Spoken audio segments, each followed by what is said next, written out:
बिस्मिल्लाहिर्रहमानिर्रहीम। आप देख रहे हैं बेल्स और मैं हूं खालिद रहमान। अगर आपको एक्टिव और पैसिव वॉइस समझने में थोड़ी सी दिक्कत उठानी पड़ती है, मिसाल के तौर पर वो बंदा है कभी कभार कंफ्यूज हो ही जाता है, तो आपके लिए ये आज की क्लास मुख्तसर तौर पर रिकॉर्ड करते हैं।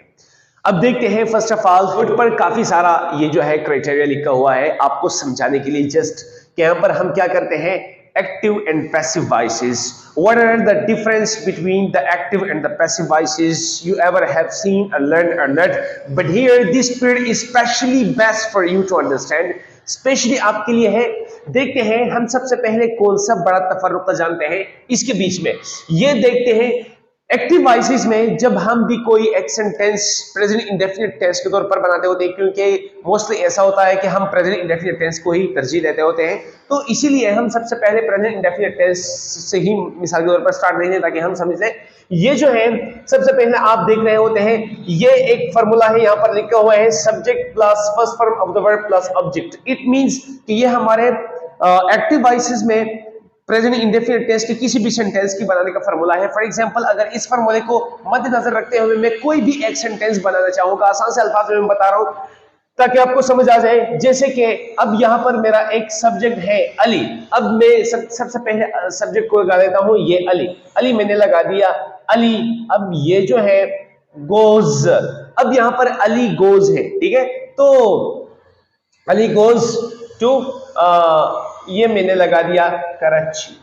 Ali goes to Karachi. For example, this sentence has been made with the basis of this formula is you are watching that subject plus first form of the verb plus object. अब यहाँ पर ये जो है S या E S की adding का इजाफा इसलिए कर दिया गया है क्योंकि यहाँ पर ये जो चीजें हैं ये आपको जस्ट समझाने के लिए बताई गई है ताकि आपको किसी भी सिंगुलर प्रोनाउन को डिफाइन करते हैं जब आप, तो उसके लिए उसकी खातिर आपने वर्ब के लास्ट में एस या एस का इजाफा कर देना है। वो अगर आप नहीं जानते कि किस लिहाज से करते हैं, भाई कहां पर हमने एस का इजाफा करना है, कहां पर हमने एस का इजाफा लगाना है, तो आप इससे प्रीवियस इसी वीडियो को स्किप करके आप हमारी पहले अपलोड शुदा वीडियोस देख सकते हैं, ठीक है।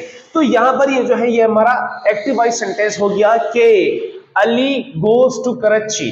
अब ये मेरा एक्टिव वॉइस सेंटेंस है, ठीक है। तो यहां पर मैंने इस फार्मूले को इनके इस फार्मूले में बताए गए सारे क्रेडेंशियल्स पर अमल दरामद किया कि यहां पर मैंने सब्जेक्ट पहले इस्तेमाल किया, इसके बाद मैंने first form of the verb इस्तेमाल किया, इसके बाद मैंने ऑब्जेक्ट इस्तेमाल किया। यानी कि अली जो है ये मेरा अली मेरा सब्जेक्ट हो गया, गोज जो है ये मेरा first form of the verb हो गया ये, और ये कराची जो है टू कराची ये मेरा ऑब्जेक्ट हो गया।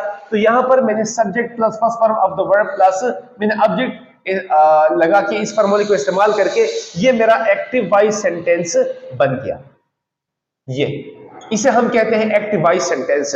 यानी कि हम जहां कहीं पर भी सिंपल से सेंसेस में बात करते होते हैं, those are called active voice sentences. For example, I eat the meal, I eat ice cream, they come towards us, we watch the movie, she attends the class, I go to home। इसलिए sentence आप जहां कहीं पर भी करते होते हैं तो उसे हम कहते हैं भाई ये सेंटेंसेस हमारे एक्टिव वॉइसेस कहलाते हैं। अगर आपको पैसिव वॉइस के सेंटेंसेस को समझने में if you are feeling some doubt to understand the sentences of the passive voices, then have to understand of this type of sentences or how they are used in any circle or in any description of environment or any discussion where we are taking a support to describe something. So how can we understand or how can we know the sentences about the passive voices? तो हम passive voice sentence को कैसे जान सकते हैं भाई? आज की ये टॉपिक मुख्तसर सी वीडियो, 5 से 6 मिनट की वीडियो बनाऊंगा, ज्यादा नहीं बोलूंगा, लेकिन ये स्पेशली आपके लिए है।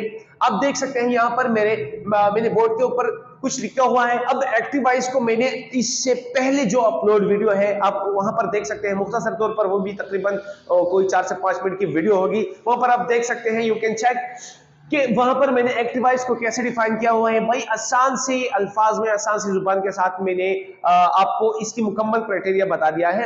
अब यहाँ पर पैसिव वॉइस को हम समझते होते हैं। भाई यहाँ पर आप अगर देख रहे हैं कि यहाँ पर एक्टिव वॉइस लिखा हुआ है, तो एक्टिव वॉइस का यहाँ पर आपको फॉर्मूला भी लिख के दिखा दिया गया है। अब एक्टिव वॉइस में हम जब भी प्रेजेंट इंडेफिनिट टेंस में बात करते होते हैं, ये होते हैं सबसे पहले present indefinite. Present indefinite tense मैं इसलिए मेंशन कर रहा हूं क्योंकि हमारी जुबान, हमारी इंग्लिश लैंग्वेज की सबसे पहले स्टार्ट जो होती है वो प्रेजेंट इंडेफिनिट टेंस है, ली जाती है, यानी कि यहां से शुरू हो जाती है। ठीक है, तो ताकि आपको समझने में आसानी हो, तो इसीलिए मैं आपको बता रहा हूं प्रेजेंट इंडेफिनिट टेंस में हम जब भी सिंपल सा फॉर्मूला बना देते हैं एक्टिव वॉइस में, किसी भी सेंटेंस को बनाने के लिए कि सबसे पहले सब्जेक्ट होता है, इसके बाद first form of the verb लगा दिया जाता है, इसके बाद ऑब्जेक्ट लगा दिया जाता है, तो यहां पर ये जो है उनके साथ कुछ लाजिम मलजूम शराइत है भी होते हैं, जरूर हुआ करते हैं, जिसे हम कहते हैं एच बी।